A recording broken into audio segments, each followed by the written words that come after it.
पूर्वी खबर। বিজেপিকে একটু জিজ্ঞেস করুন ওরা বাংলাকে কি দিয়েছে। বাংলার জন্য শূন্য বলছি, ডানকুনি টু সুরাট পর্যন্ত ফ্রেট করিডর। আরে মমতা বন্দ্যোপাধ্যায় রেলমন্ত্রী থাকাকালীন ডানকুনি টু লুধিয়ানা পর্যন্ত ফ্রেট করিডর করেছিল, সেই কাজে কত টাকা স্যাংশন করেছে নরেন্দ্র মোদীর সরকার? তো দিতে পারবেন? বাংলায় স্বাস্থ্য ক্ষেত্রে যারা চিকিৎসা করাতে যাবে তারা কোথায় যাবে, সেটার জন্য কি করবে, উত্তর দিতে পারবে?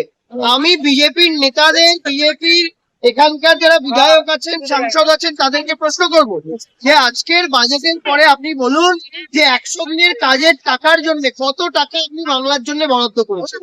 100 দিনের প্রাপ্য টাকায় 2019 সাল থেকে আজকে 2026 সাল বাংলাকে বরাদ্দ করেছে শূন্য। বিজেপিকে আমরা চ্যালেঞ্জ করছি, আপনি যদি দেখাতে পারেন এই পশ্চিম বর্ধমানের মাটিতে একজন সাধারণ মানুষও 100 দিনের কাজের টাকা পেয়েছে, আমি এখানে কান ধরে অনুরোধ করবো, ক্ষমা চাইবো বিজেপি। বিজেপি দেখাতে পারবেন? আপনি দেখাতে পারবেন যে আবাস প্লাসের যে টাকা কেন্দ্রের সরকার আটকে রেখেছে সেই টাকা কোথায়? সেই টাকা বাংলাকে দেওয়া হচ্ছে না, বঞ্চনা হচ্ছে।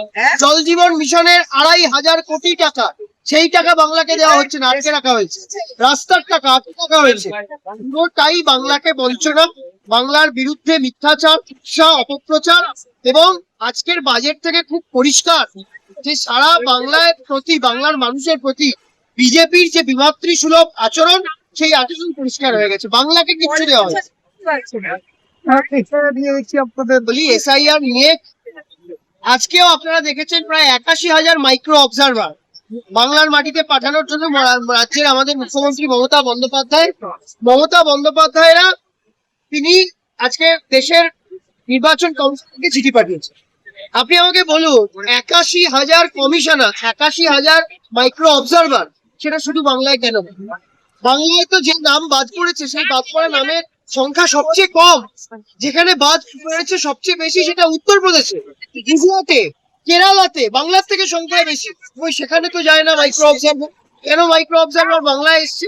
আসলে কিছুই নয়, বিজেপির এজেন্ট পাঠিয়েছে সাধারণ মানুষের ভোট কাটবার জন্য, ভোট বন্দি করবার জন্য বিজেপির এজেন্ট গুলোকে পাঠানো হয়েছে। এবং আমরা সারা বাংলার মানুষকে দেখাচ্ছি যে কিভাবে বাংলার মানুষকে হয়রানি করছে এই কেন্দ্রের সরকার। এসআইআর এর লাইনে হয়রানি করছে এবং প্রতিদিন বাংলার মনীষী যারা, তাদেরকে অসম্মানিত করা হচ্ছে।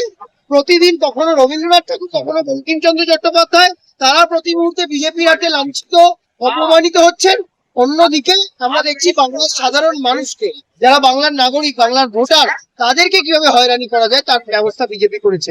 সাধারণ মানুষ এপ্রিল মাসে লাইনে দাঁড়িয়ে বিজেপিকে চোখ দিয়ে জবাব দিচ্ছে। हमारे चैनल को लाइक, शेयर, सब्सक्राइब करना ना भूलें और बेल आइकन को दबाना ना भूलें और देखते रहें पूर्वी खबर। पूर्वी खबर, नजर सब पर।